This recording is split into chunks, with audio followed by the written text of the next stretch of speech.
Welcome back to another episode of Proof of Culture, the podcast that explores the people, ideas, and innovations shaping the future of Web3. This season, we are diving deeper into the stories of builders who are not just pushing the boundaries, but who are actively redefining what it means to create, connect, and cultivate culture.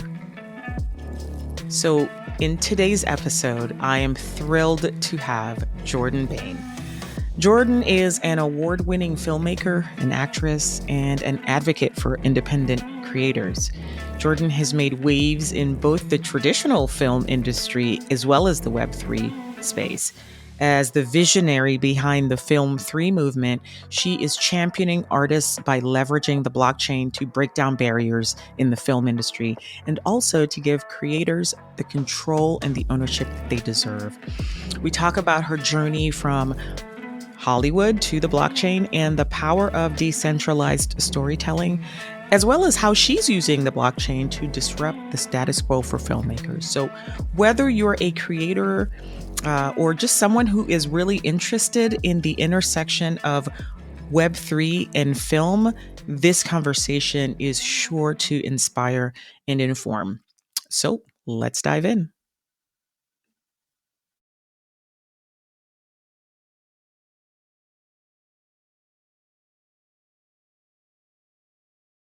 Jordan, thank you so much for joining me here on What's Proof of up? Culture. You are legendary in the space for the work that you're doing with Film3 and the squad. It was really important to me to have you on, especially as we are highlighting people who are making significant contributions to the culture of Web3. Would not be a thing without you, my friend. So I am glad to have you here on Proof of Culture. As we ask everyone, let me ask you, what is your origin story and how did you find your way here to Web3? Well, first of all, Sean, thank you. It's truly an honor to be like just hanging out with you. We started, these conversations together with elevating women in the NFT space way back Yes, in the day, at the same time that I yes. started what is now the Film3 movement. Those conversations were long.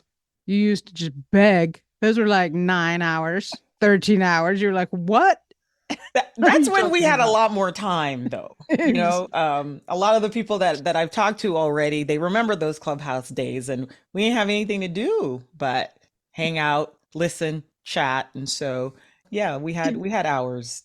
It was, we also had missions, right? And we still are very mission based. And I think this really ties into answering your question in that I'm a filmmaker. I started out as an actor, but as an actor, and I know you feel this, because it's a culture thing.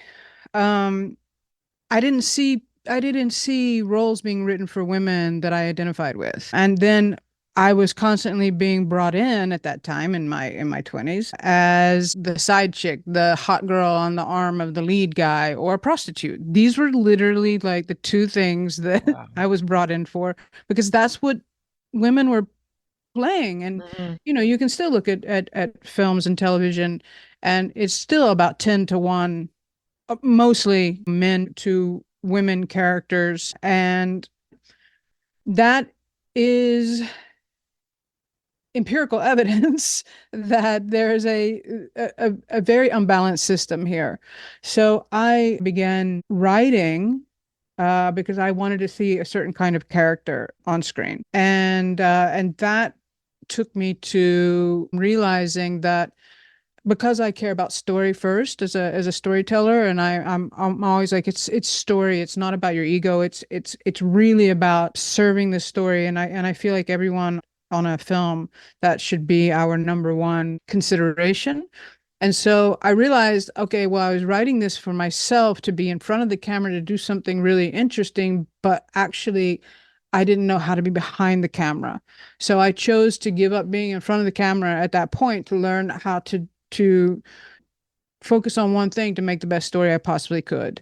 And so that sort of began my journey as a writer director. And then I had the great fortune of acting with a woman named Melissa Leo, who, as you all may know her from several things, but she won the Academy Award for The Fighter. And at that time, I was acting with her and we were chatting. And it had just occurred to me, she'd been on Homicide and all of these things, and I had really admired her, but she never had really gotten the recognition she deserved for the level of work that she was doing. Like, really, real people. I will say this, the story of her on Homicide was that she refused to wear makeup because she was like, I'm cop. I'm a detective. I'm an everyday woman. And I'm not saying that cops and detectives don't wear like their nails and whatever, but majority of them don't, right? Right. Because and so she was trying to bring like a gravity and a reality to how women were being portrayed on screen. So I just really admired her, and I was like, I'm gonna write her something, and then I did. And as that story goes, she was like, honey, I'll try to get to read this, and I just shelved it in my brain, protected my hope. And 4 months later, I got a phone call. Oh, She wow. said, she said, honey, I'm not finished with this script yet. I'm on page 9, but I have to do it. We have to tell this story. Wow. So that became The Sea Is All I Know, and that became an Oscar contender itself. And, everyone tells you this is your calling card. This is going to be your entry into a career. But that is actually a bait and switch for Mm. anyone who is not white male, cisgendered white male. Mm-hmm. Um, it's just not true. But it certainly is a carrot that gets dangled, and that hasn't changed much in a dozen years. So the point of that story really is that having gone almost as far as you can go, other than actually winning the live action Mm-hmm. short film Oscar, no doors opened for me. Wow. And that was pretty devastating and a real wake up call. Um, because it was really hard, but I gathered myself up because this I feel like is my calling, and I was like, I have stories to tell, and there are stories of women that need to be out there, and a women's point of view and my unique point of view, and whatever. I began to just face shut door, gatekeeper after gatekeeper after gatekeeper after gatekeeper, and I couldn't get a feature film off the ground.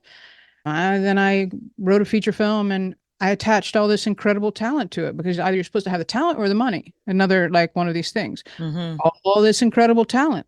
You could see them as leads on Netflix shows today, Wow. all packaged, and I still couldn't get the money. Mm. So that really led me to being very open to alternative pathways or trying to build my own table. And I have such a admiration for Ava DuVernay because she really gets it. There's two things that I admire her for. She's like, I'm just going to build my own table and you can sit down at my table. And my whole thing is that I'm just going to keep building that table out. It's not enclosed table. If more people come and want to sit at our table, I'm going to just make the table longer. And the other thing she said, and I never get the quote right, but essentially is if your dream only includes you, it's not big enough.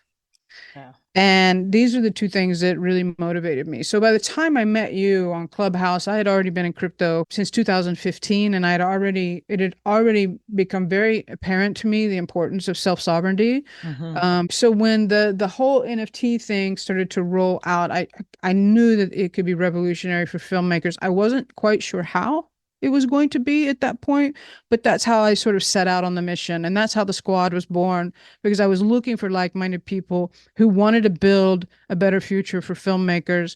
What I didn't know 3 years ago was that I wouldn't be just on a mission or building a startup in Web3 with $0 because we've never gotten VC money. It's just conviction. But I discovered that we were actually it was not just a movement, but in the 3 years, we really now hammered out what is now a Film 3 business model. So yeah. How That's did so I remember the clubhouse days. I remember the elevating women in the NFT space yeah, rooms that we had. And then it seemed like there was a transition for you that's right. to film three. I know I believe you coined the term film three. When did that switch happen for you in terms of you'd been in crypto for a while Mm. already, then the 2020 thing happened. When did you put those two things together to create film three? So it came out of a conversation actually in December 2020 with my brother, who's an artist. And it was just a brief conversation. And he was like, "Are you paying attention to?" Because I look, I rode 2017. I talked to people about Bitcoin, Litecoin, Ethereum, and I'd been in it. And everyone was like, and by 2018, I was like, "Oof, this hurts." And I'm a diamond hander, so I wasn't paying attention. I wasn't trading the markets. I wasn't doing anything. Mm-hmm.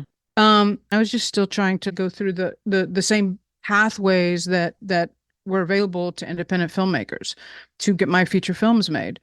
And so he was like, "Are you paying attention to this non-fungible token thing?" And I was like, "Oh, fuck, I know about non-fungible tokens and that fucking crypto art, that I didn't get in 2017, you know, those freaking crypto kitties and punks that I ignored." Uh, Mm-hmm. yeah, I'm notorious for ignoring all the signals. So I started looking. I started jumping into some NFT rooms, and why the squad eventually happened was because if you remember in those rooms, women weren't given opportunities to come up on stage, and women weren't given and if they started to speak, they just got trampled. They got talked over every time. Yeah. Yes. Yeah. And that is why when we started the Elevating Women in the NFT space, that is why those rooms went 9 hours. Because women had so much to say, and it's beautiful because what I noticed is that the guys would get up there and they'd be like rah rah rah rah rah, me, whereas women would be like, I appreciate so and so's work as well. And so we were doing this communal thing where we were lifting as we were climbing, so Yep. we would shout out other people's work as well. And I think you're absolutely right, that is why they went so long. It Yeah. wasn't just a lot of blowhards on the Not at stage. all. It's Yeah. women needed a space. Yes. And that And and I still and do. I recognize that and still do. Mhm. And then what would happen if you remember, this is when you would just be like back channeling me like, I'm dying. And I was used to this because I would do these acting boot camps that I would coach actors around the world, and I would do these acting boot camps that were like 3 days in a row, 13, 14 hours a day. So I knew how to focus, but also remember as a film director, I have to have that kind of focus Mhm. for 5 weeks at a time, like daily, 16, 18 hours a day. So I'm trained for this, right? And if I tap into it, I can. But if you remember, we would go through the cycles of the world clock. Mhm. So when we thought that the space would start to wind down, suddenly the other side of the world was waking up. Waking up, yes. And I was just like, oof, okay, let's keep going. Yeah. And my motto then, and it's a little bit the same now, is if someone I'm not closing this room if someone still has That's they something need to to say. has Yeah. something to say, they need to have their voice heard. Yes. They need to have their voice heard. And that really ties back into Film 3 and the squad and why it started as a mission-based brand and how one of the pillars of Film 3 is representation and why it matters. And why it matters not just because we need to see different religions or skin colors or whatever on screen. That's not it. It's cultural. We need to see cultures and not represented through the gaze of a white cisgendered man. We need to see cultures through the lived experience of the people in the culture. Whew. You better come on, Miss Jordan. I was like, damn, that was good. I'm going to quote myself. Yeah, okay, so then how do you define film three? Give me your 30-second pitch for what film three is. I love that you're trying to harness me into 30 seconds. Um, Listen, film 3, God, is an ethos, first of all. It's an ethos for a better future for filmmakers. Hmm. But from end to end, and this is my mission this year in 2024, from end to end, Film 3 is a mechanism for financing, right? So you can utilize the technology, the NFT, digital collectible, whatever you want to call it, technology to crowdfund, for lack of a better word, to crowdfund. Then you now have people that are your community who believe in your project. They now have skin in the game. If you are a good leader, then you will understand that what they are looking for are experiences and engagement and participation. So for me, Film 3 also really relies a lot on utility, right? So if you're really paying attention to utility, now you have a community, and your community, I always say, community is the utility. They are the utility. They are the fuel. They are the engine. And if you allow them to participate and be co-creators with you, so imagine a film or imagine a television series around this financing mechanism. Now you have people that are your built-in amplifiers. They are your marketing machine because they are proud to be a part of something. They want to flex about it. It's the same thing we see across Web3 with PFPs and things like that. Or we see it in brand loyalty to a brand called Supreme, or all of these others. These are not new concepts, but these are concepts that the consumer behavior has shown us matters more, right? So now you take that to distribution. You have a built-in audience. Those people that were your financiers that you co-created with by allowing them to participate as community become your built-in audience because they are so proud and they want to see themselves represented. So um, I've told you this story before. I always love the Tyler Perry story. The Tyler Perry knew that he didn't have to get VC money, that he knew the power of the black dollar. And all he had to do was go to his community, and his community paved the way financially for them to see their own culture on screen from whether you like Tyler Perry or not. Right. I mean, I don't like a lot of filmmakers out there that are supposedly showing my culture. Hmm. But point is that he understood the power of community. He understood that they were the utility. He understood that they would put their money into a place where they could see themselves and their culture reflected from their lived experience. But that is really the essence of Film 3. So there's a financing, community, and marketing and distribution is the business model. Um, and we are, trying to prove that Hmm. model. I love how you included sort of like some of the key components of Sure. Web3 language anyway, community, co-creation, etc. It definitely makes sense. I obviously follow you on Twitter or whatever they're calling it now. Um, and you tweet a lot about issues in the film industry, and then you say very clearly what existing problems you think that Film 3 solves. Mm. What do you think is needed to make the transition from the current model to a Film 3 model? I talked to Natalie Crew in an earlier episode and Mm. asked her a similar question about the music industry. And she posited that she does not think that the music industry can be rehabilitated. She thinks it needs to be completely dismantled and just restarted because of the history of exploitation and appropriation, et cetera, et cetera. Do you think the same about Film 3? And if not, how can the two models exist? Such a great question. I'm really going to try to be concise here. I don't see this as a disruption. I see this uh, as an innovation, and um, and it's not unlike what we've seen before.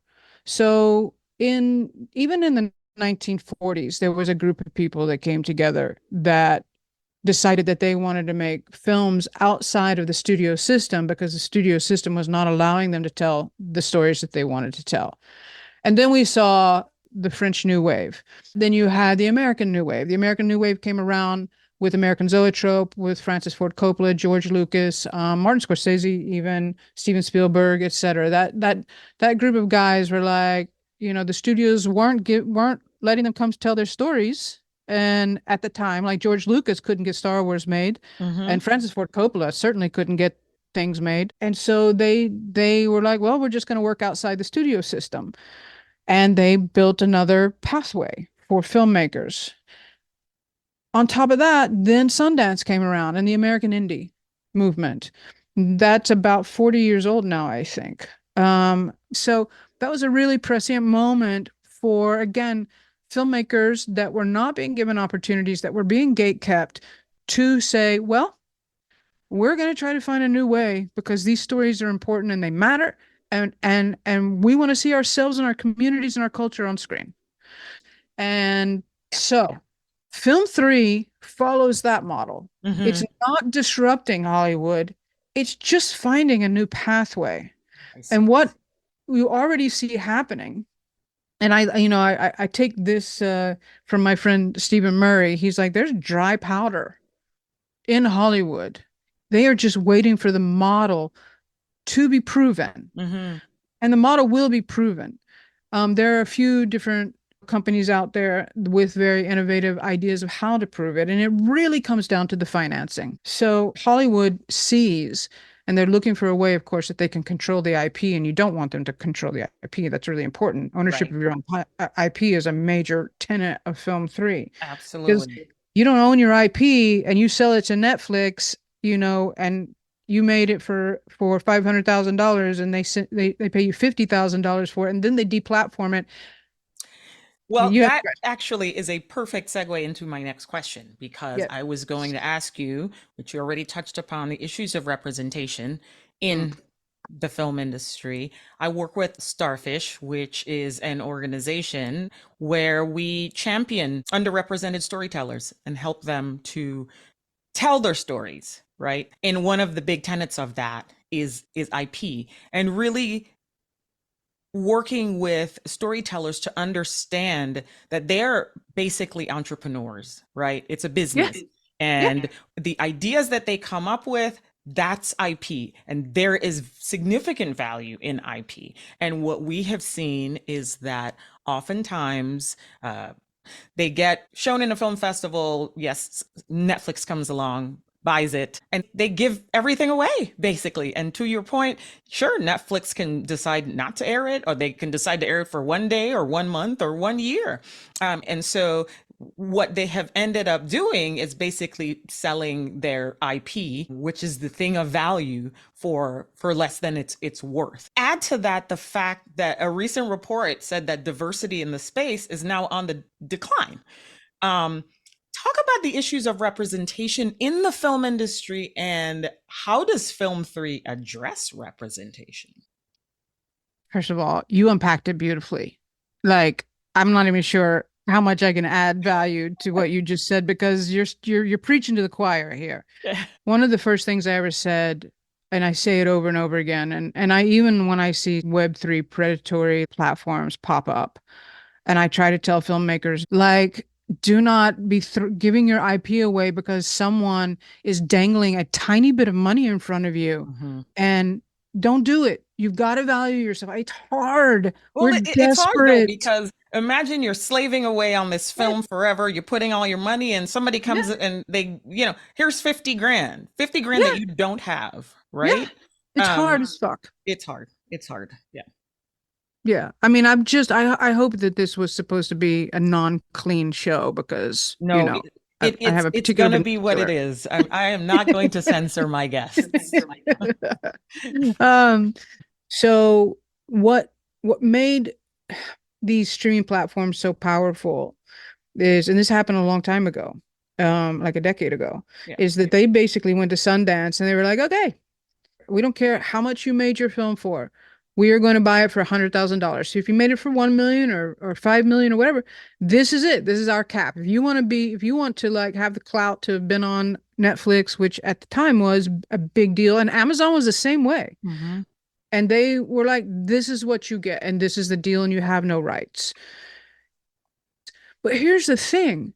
Do you actually need to sell to global territories? And this is really hard for the ego because everyone wants to be seen everywhere. But really, Yeah. because if you find your 1,000 true fans or your 100 fans, and they are willing to buy your digital asset, that you will give them some sort of participation or some sort of utility or some sort of reward for their brand loyalty, but you actually rely on that community to be your built-in audience, you can then sell tickets.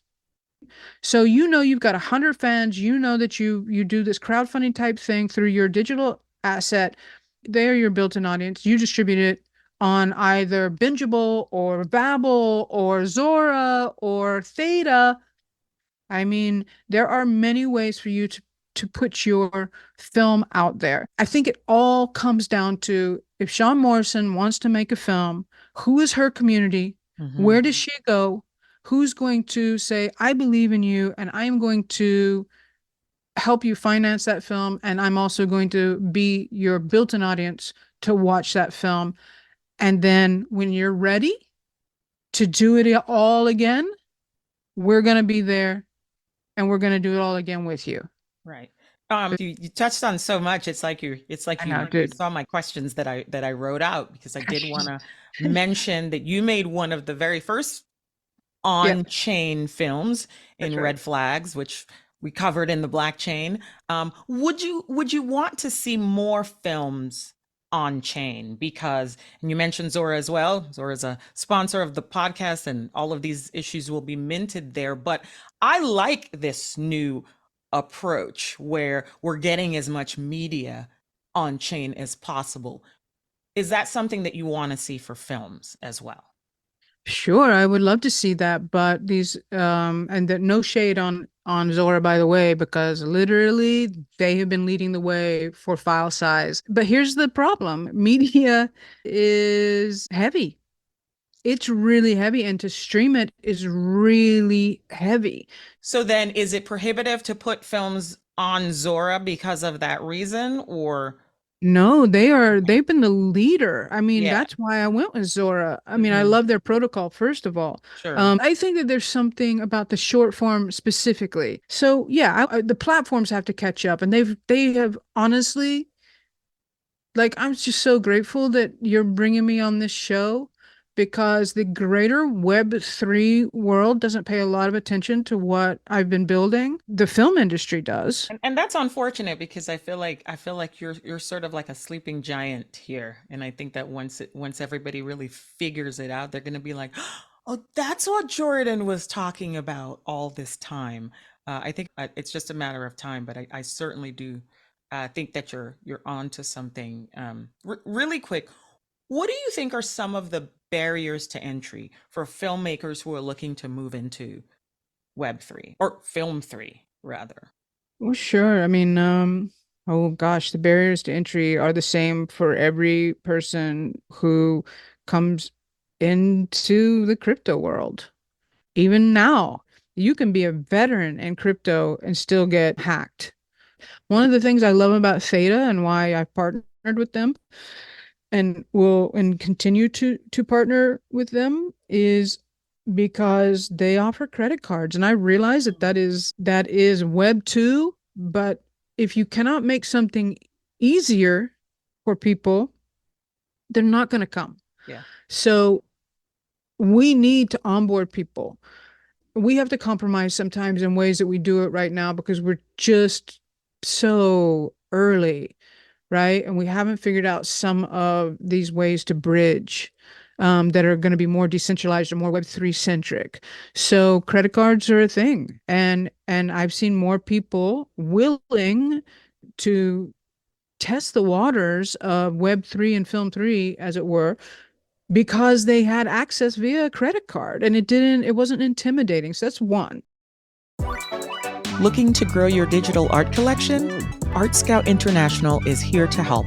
We provide expert curation to help collectors like you find the perfect editions. Start curating your future with Art Scout today. There's a thread here. I was listening to Luca Netz, CEO of Mm. Pudgy Penguins, talk, and something that struck me about what he said with regarding to bringing people to the space, or rather taking pudgies to the people, was you have to meet people where they are.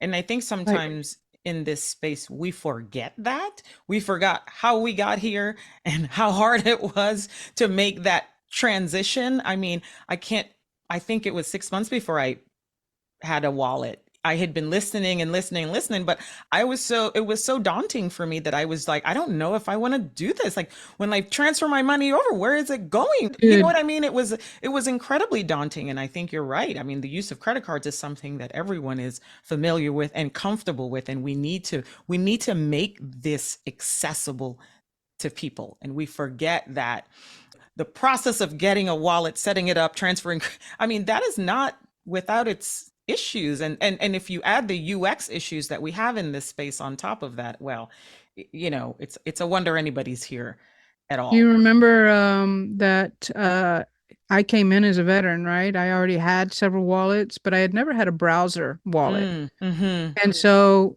I didn't pay attention. Yeah. And I got my first MetaMask and I transferred money in there. And then I didn't look at it for like a week. Mm-hmm. And I went back and there was nothing in there. Wow. And I came on and I talked about it in our Elevating Women room. And this one guy who was really making a ton of money, Dario, happened to be in the space that day Mm-hmm. listening. And he sent me $500. Wow. So it happens to veterans. Oh, it And happened to Mark Cuban the other day. yeah, The guy had yeah, over 100,000 in his MetaMask, and just like that. whoop, gone. And Yeah. you can Yeah. see Mm-hmm. who Mm-hmm. just stole your money, but you can't do anything But you about can't it. do anything about it. I mean, it's the beauty and the curse of the Yeah, transparent nature of transparent Web3. and I want to switch anonymity. gears a little bit Sure. here. I'm sure that you have seen Sora by Chat GPT. You mean I have I like stayed up and desired Sora? Yes. I can't wait to get access to it. I've used Runway and Mhm. Runway ML, Apika, Midjourney, and others. I did a short called Polarity for Hano's concept album using those tools. How do you see this affecting the hardworking tradespeople in the film industry? I by nature of having gone to film school, I learned, and one thing that they really instilled in us is the fact that filmmaking is a collaborative art, right? Hmm. You need to rely on other people to bring this vision to life. And it feels Hmm. like you can now just sit in front of a computer and do some very clever prompt engineering and Hmm. create a short film. Um, Hmm.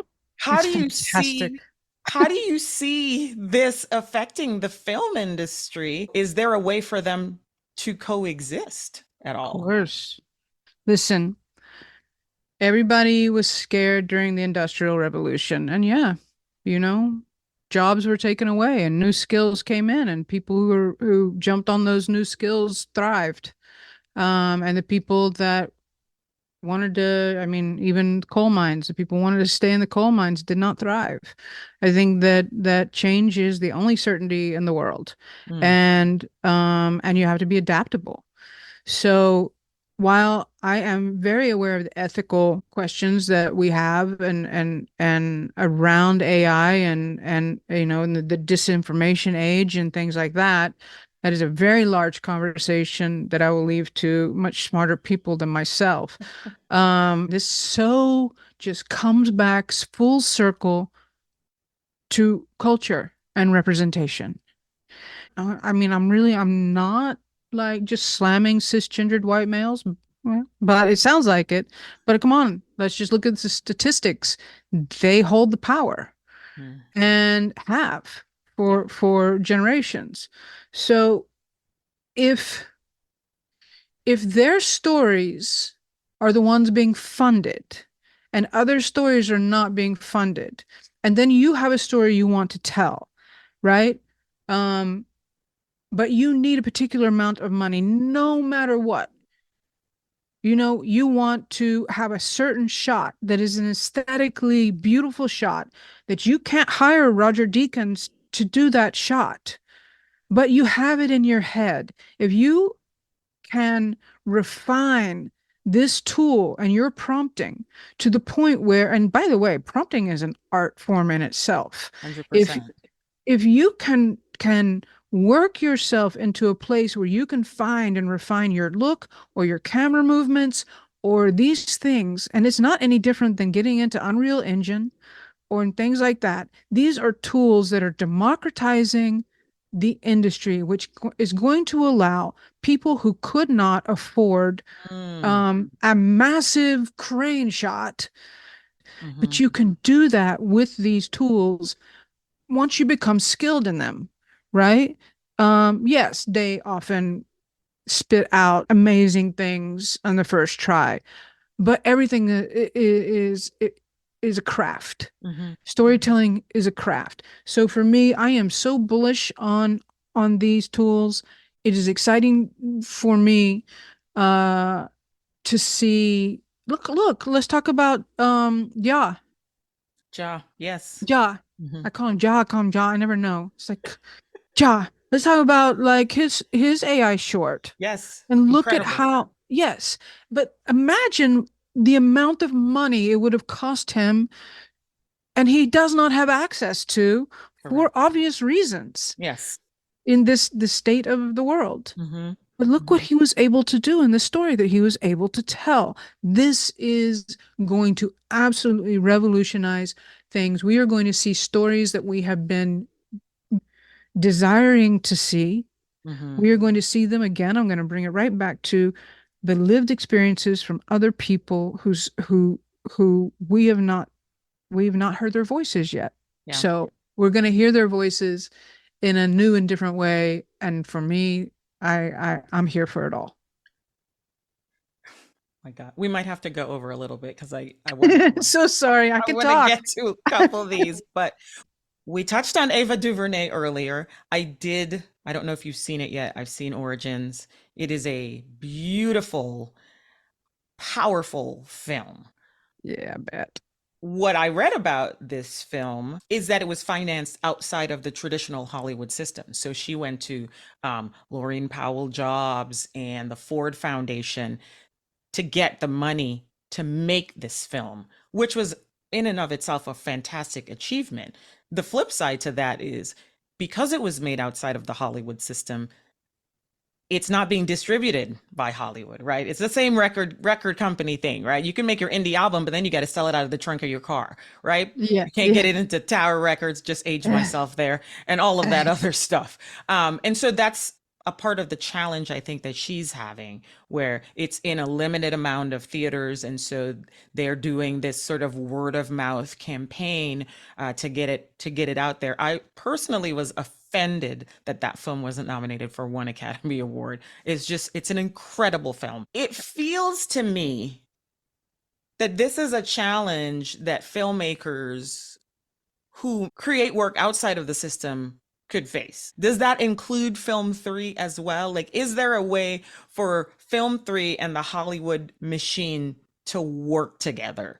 And Yeah, if so, how? Because I can't see it right now, but maybe yeah. you have a thought about how that could happen. There's tons of ways, but first of all, I haven't seen it just because I haven't had a minute.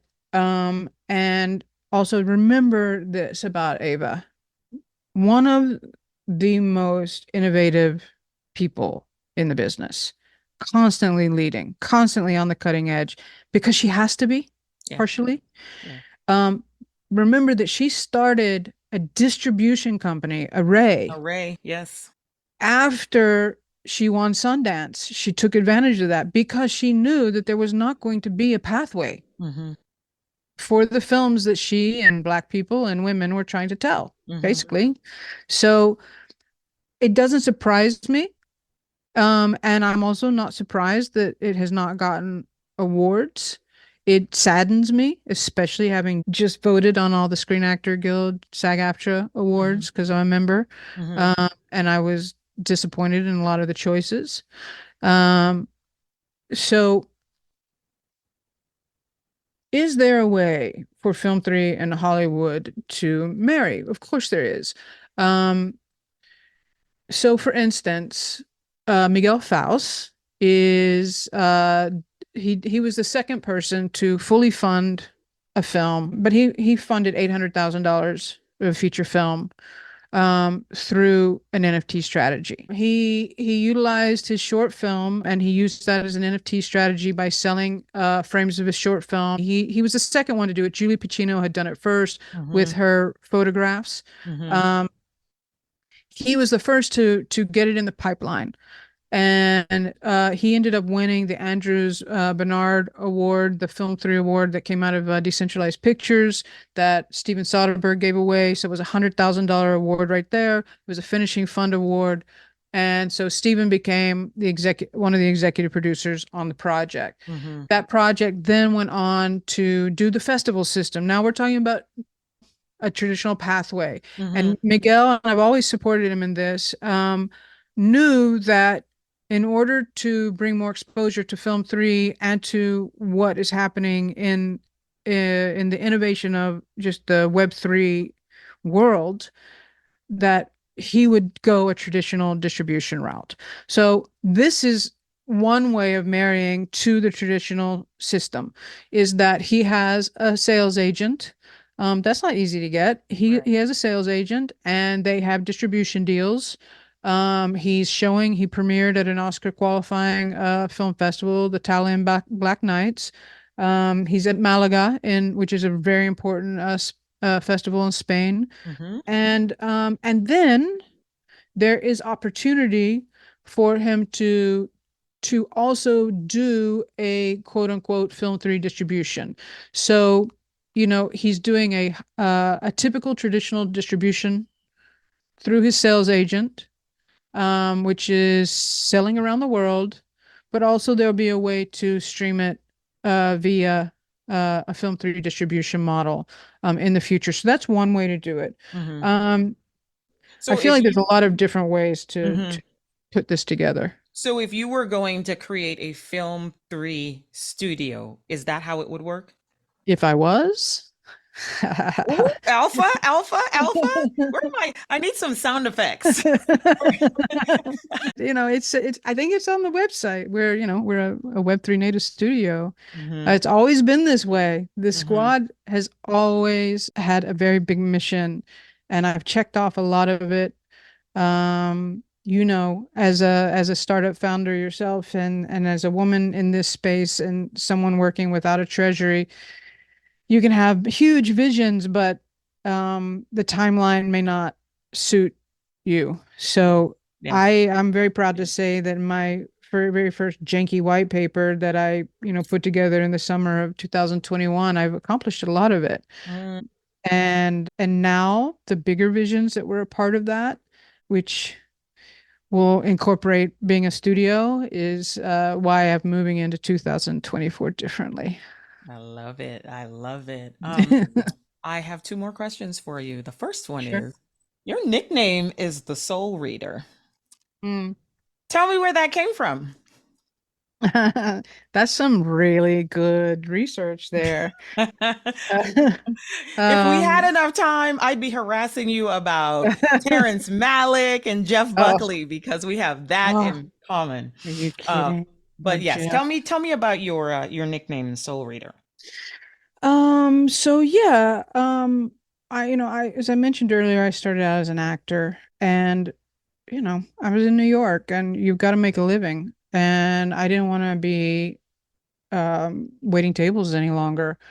So I had been asked for years to coach actors, and I just kept saying no because I didn't want to spend so much time on other people's dreams. And I started coaching actors and teaching what was called the Permission Playground in New York. Actors are some of the bravest people in the world.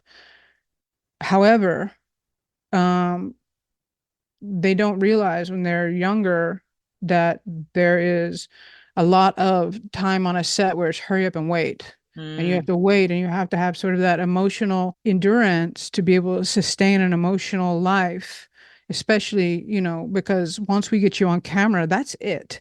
We don't have the time for you to like get yourself worked up. So there's a real skill and endurance factor for actors. And in order for us to tell the story and to make a good film, you got to be able to show up in the moment. And during that time, I was known for really breaking down the walls and the resistances in actors. And it was because people felt like I could really see their souls and I could pinpoint literally very quickly what their blocks were. wow. And so I got a nickname called the Soul Reader. I think it's something I tapped into a lot because I was just an artist then. Hmm. And I've learned a lot in the last 3 years about being a startup founder Yeah. and business. And so much of my time now is like not in the same heart space, quite frankly. Yeah. Um, uh, I mean, I think you probably are still doing it, but in a different way, you know. yeah, This yeah. requires a different approach, I think. I'm just finishing up the white paper, my new janky version 2 white paper. And I mean, and I read it and I'm like, wow, look at all that business You're terms. like, did I write that? Did I write that? What's the word? What is God, that I'm word? good.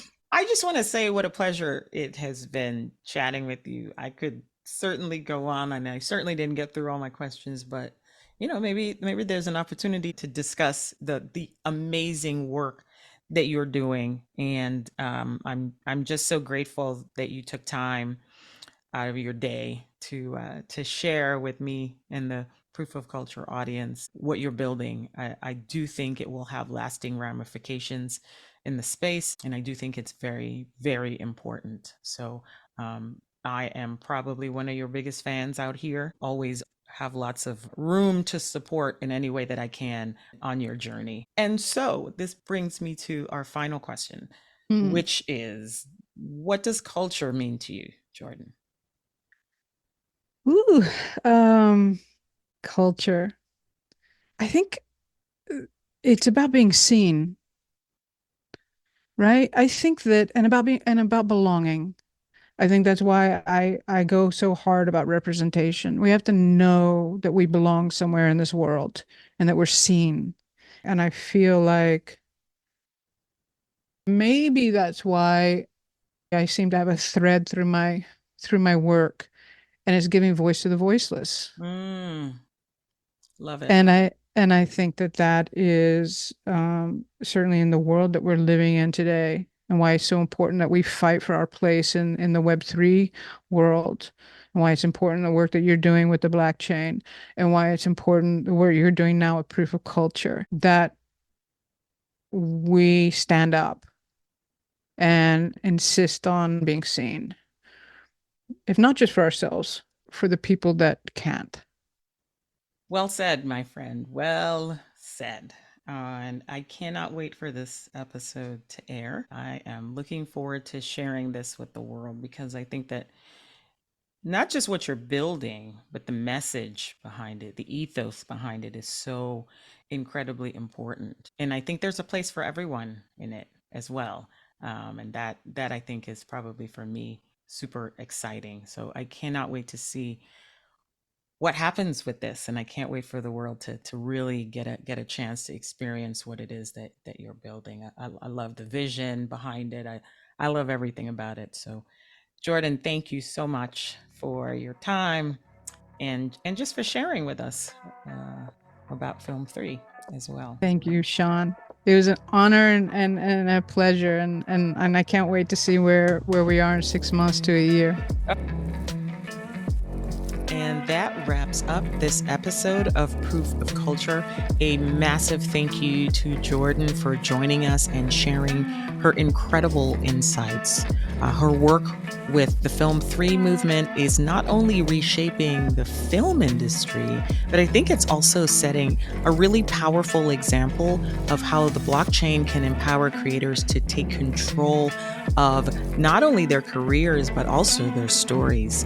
If you enjoyed this conversation, be sure to follow Jordan's journey and support her mission to democratize filmmaking. I'll include all that information in the show notes.